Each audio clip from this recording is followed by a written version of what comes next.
So this is running with a dumbbell. Now you can run with it any way you want. You can pop it up on your shoulder, you can hold it at your side, you can hold it here, you can hold it here, you can hold it on your back. Find a way to carry it and get the work done. The only thing that we suggest is try not to let your body start to collapse as you go. Try to stay rigid and shift the weight around to make it so you can still maintain a good neutral spine as you run with the weight. It's just odd, and it causes you to brace in ways you normally wouldn't. So that, running with a dumbbell. You can't run outside, you can always hold it in position and you can march. And you can hold it here and you can march. You can hold it here and you can march. And there's a bunch of different ways to hold objects and march in place. That is running with a dumbbell. These are butt kickers and high knees. They're two separate things. Don't try to do them in the same motion. I made that mistake one time. And they're often found together. You'll do a row of butt kickers or a row of high knees, but butt kickers are where you basically try to run in place and kick your own butt. You can also run forward as you do it, or you can kind of paw at the ground and use your heel to kick your own butt. High knees is where you bring your knees up nice and high in the front and you transition and do those high knees. As you're doing high knees, try to pump the hands as well. It helps with that running technique way. This is a farmer's carry, a single arm farmer's carry. You can do this double arm or you can do it single arm. Again, you can carry anything. You can do a plate pinch, you could do a dumbbell, you could do a kettlebell. There's all kinds of fun stuff. But the essential thing that you're looking for is making sure that that bell stays at the side, you stay braced through the stomach, and you're not doing too much twisting. Now, if you talk about really high level guys who do this really, really well, a lot of times they'll actually cave their upper back and hold it here. Do I need you to do that? Nah, let's just go ahead and stay as upright as possible. Resist that caving in the upper back. You shouldn't be carrying enough load to really make that happen to you. If you do, just go ahead and put it down and take a little rest. But we're looking to basically hold it at our sides and walk. Now, if you don't have the ability to walk, meaning you don't have, it's like cold in your area or something's going on, you can do a single arm hold. Again, these static holds, they feel like they're gonna be easy and they end up being not easy after a solid, 8 seconds. We also have a march, like she was showing you there, a farmer carry march. But yeah, they get awkward. This is a farmer carry.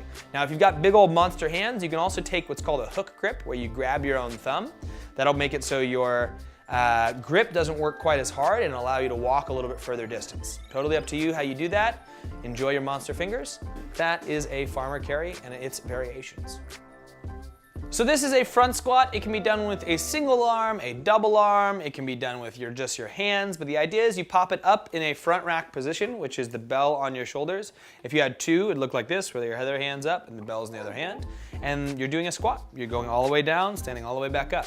So you're in that good squatting position, all the way down, all the way back up.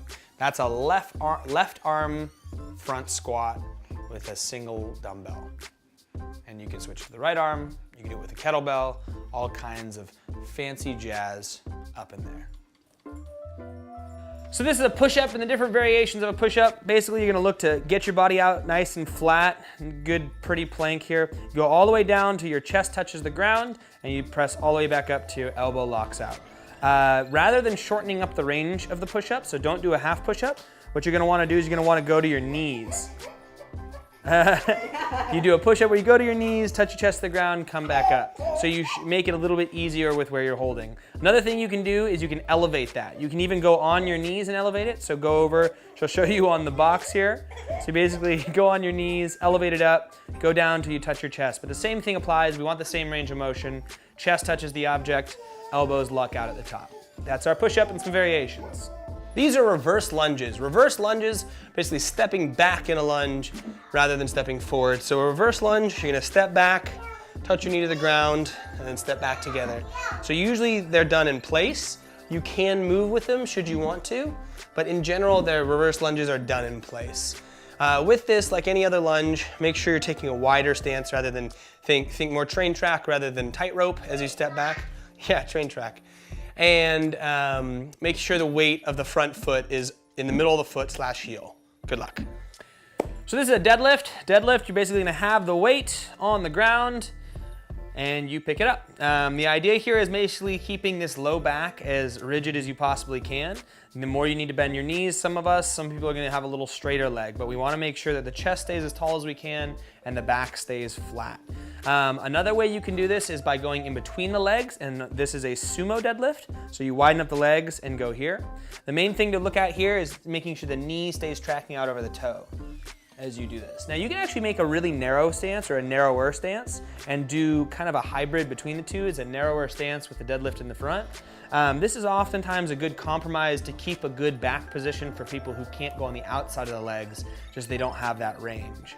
The other thing we can do is a suitcase deadlift, which is the same sort of dealio, but with just one arm. So you basically go down here and you try to stay balanced, which is hard because it wants to pull you in the direction of the weight. So keeping it off to the side and doing some lifts there.